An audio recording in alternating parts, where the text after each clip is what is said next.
Hi guys, welcome back to our channel మిత్ర సోదరులు vlogs. Today మన వీడియో వచ్చేసి ఏంటంటే యాగంటి టెంపుల్. సో ఇది మనకి Nandyal district and Banaganapalli village కి 4 కిలోమీటర్స్ దూరంలో అయితే ఉందన్నమాట. సో ఈ రోజు అయితే మనము ఈ యాగంటి టెంపుల్ అయితే ఎక్స్ప్లోర్ చేద్దాం. సో అంతకంటే ముందు ఇంతవరకు మన ఛానల్ ఎవరైతే సబ్స్క్రైబ్ చేయలేదో ఫస్ట్ సబ్స్క్రైబ్ చేసుకోండి. అండ్ అదే విధంగా ఈ వీడియోని అయితే పూర్తిగా చూసి లైక్ చేయండి అండ్ మీ ఫ్రెండ్స్కి అయితే షేర్ చేయండి. సో సోది లేకుండా let's get in to the video. Guys, మేమైతే యాగంటి క్షేత్రానికి రాత్రి సమయంలో అయితే చేరుకున్నాము. సో రాత్రి సమయంలో ఇక్కడ స్టే చేయడానికి మనకైతే వసతి గృహాలు అయితే అవైలబుల్గా ఉన్నాయి. AC and non AC 2 rooms అయితే అవైలబుల్గా ఉన్నాయి. ఏసీ వచ్చేసి 1200 అండ్ నాన్ ఏసీ వచ్చేసి 800. సో మేము నాన్ ఏసీ అయితే తీసుకున్నాము. రూమ్స్ అంతగా ఏం బాగాలేవు.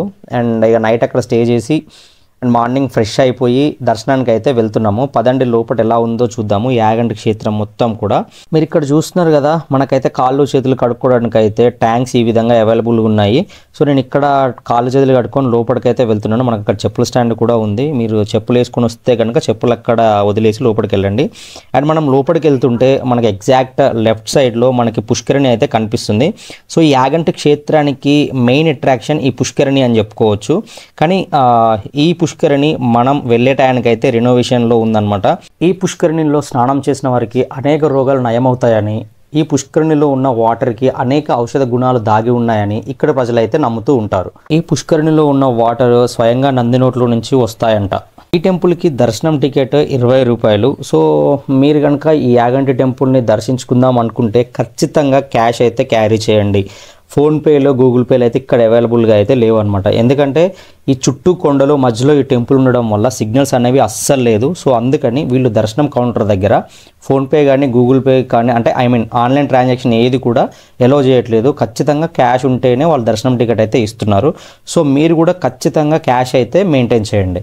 ఈ యాగంటి పుణ్యక్షేత్రం ఒక వైష్ణవ క్షేత్రం, కానీ శైవ క్షేత్రంగా ఎలా మారిందంటే అగస్త్య ముని తపస్సు చేసి ఇక్కడ ఈ పుణ్యక్షేత్రంలో వెంకటేశ్వర స్వామిని ప్రతిష్ఠించాలని అనుకుంటాడు. కానీ ప్రతిష్ఠించే సమయానికి ప్రతిష్ఠించాల్సిన విగ్రహం యొక్క కాలి బొటనవేలు విరిగిపోవడం వలన స్వామివారిని ఈ క్షేత్రంలో ప్రతిష్ఠించాడు. అప్పుడు అగస్త్యముని మళ్ళీ శివునికి తపస్సు చేస్తాడు. శివుడు అగస్త్యమునికి ప్రత్యక్షమై ఈ విధంగా అంటాడు, ఈ ప్రదేశం అంతా కూడా కైలాసాన్ని పోలి ఉన్నది, అందుకని ఈ ఆలయంలో శివలింగాన్ని ప్రతిష్ఠించమని శివుడు అగస్త్యముని కోరుతాడు.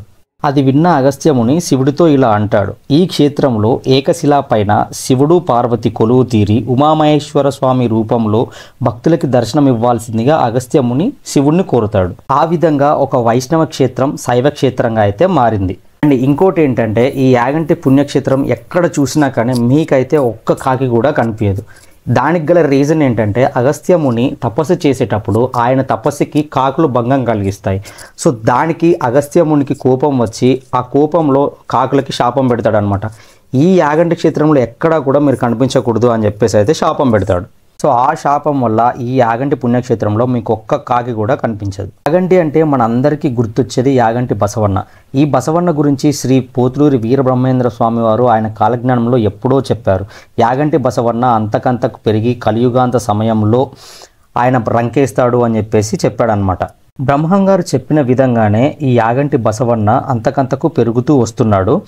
అండ్ ఇక్కడ ఉన్నటువంటి ఆర్కియాలజీ డిపార్ట్మెంట్ కూడా ఏం చెప్పారు అంటే ప్రతి 20 సంవత్సరాలకి ఈ యాగంటి బసవన్న 1 అంగుళం పెరుగుతాడంట.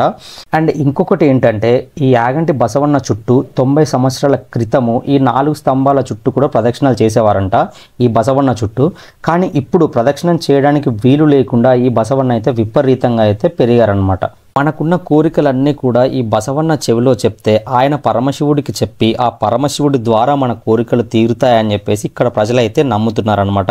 సో అందుకని నేను కూడా నా కోరికలన్నీ అంటే మన ఛానల్ కొంచెం ముందుకెళ్ళాలి, సో ఇలాంటి కోరికలు చాలా కోరి ఆ బసవన్నకైతే చెప్పాను. సో ఆ పరమశివుడి అనుగ్రహం ద్వారా మన ఛానల్ కొంచెం ముందుకెళ్తే ఇంకా మంచి మంచి వీడియోలు అయితే తీద్దాము. దర్శనం అయిపోయిన తర్వాత మేము టెంపుల్ బయటకు అయితే వచ్చేసినాము. అండ్ ఇక్కడ టెంపుల్ ముందు మనకైతే ఫొటోస్ తీస్తారు. ఒక ఫోటో వచ్చేసి 50 రూపీస్. అండ్ మనకి ఇప్పుడు మీరు అక్కడ కొండ చూస్తున్నారు కదా, ఆ కొండ గుహలోనే మనకైతే వెంకటేశ్వర స్వామి విగ్రహం అయితే ఉందన్నమాట. అండ్ ఇక్కడ వంతెనలాగా ఉంది కదా, ఇక్కడ నుంచి డైరెక్ట్ నడుచుకుంటూ అక్కడికి వెళ్ళిపోవచ్చు. అండ్ మనకు ఆ గుహలో అయితే కెమెరా అస్సలు అవైలబుల్ లేదు. అండ్ నేను బయట నుంచో చూపించడానికి ట్రై చేస్తాను మీకు. అసలు వెంకటేశ్వరం చూపించడానికి కెమెరా ఎలో లేదు, అండ్ గుహ లోపలికి కూడా కెమెరా ఎలో లేదు. అండ్ ఇదే ఆ గుహ అనమాట. నేను మీకు ఇంతకుముందు స్టోరీ చెప్పాను కదా, సో ఆ వెంకటేశ్వర స్వామి విగ్రహము ఈ గుహలోనే ఉందన్నమాట. ఇక్కడ చూస్తున్నారు కదా మీరు, ఈ గుహలోనే. అండ్ ఈ గుహకి మళ్ళీ ఎడమ పక్కన అయితే అగస్త్యముని తపస్సు చేసిన గుహ కూడా ఉంది, అది కూడా చూద్దాము. అండ్ నేనైతే దర్శనం చేసుకుని అయితే కిందికి వస్తున్నాను. అండ్ ఈ వెంకటేశ్వర స్వామి దగ్గరనే పుష్ప షూటింగ్ కూడా జరిగింది రీసెంట్గా, అంటే పుష్ప 2 మూవీ రీసెంట్గా ఇక్కడే జరిగిందని అయితే ఈ పంతులు అయితే చెప్పారనమాట. గైస్ ఇప్పుడు నెక్స్ట్ మనం అయితే ఈ కొండపైన ఇంకొక శివలింగం అయితే ఉంది, ఆ శివుని గుడిని అయితే దర్శించుకుందాము.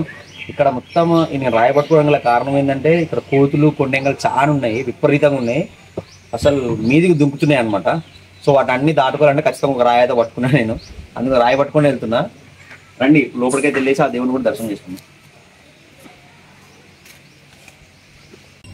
గైస్ ఇప్పుడే మేమైతే లోపల దర్శనం చేసుకున్నాము శివలింగాన్ని. అగస్త్యముని తపస్సు చేసిన ప్లేస్ అనమాట ఇది.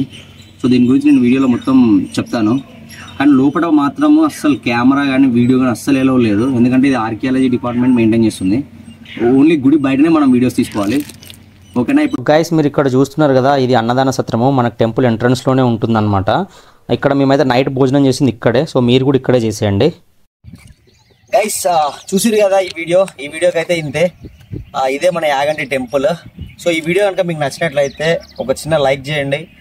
అండ్ ఈ క్షేత్రానికి ఎవరితో అయితే విజిట్ చేద్దాం అనుకుంటున్నారో వాళ్ళకైతే ఈ వీడియోని షేర్ చేసి మన ఛానల్ అయితే సబ్స్క్రైబ్ చేసుకోండి. అండ్ నెక్స్ట్ వీకెండ్ ఇంకొక మంచి వీడియోతో కలుద్దాం. Until then bye.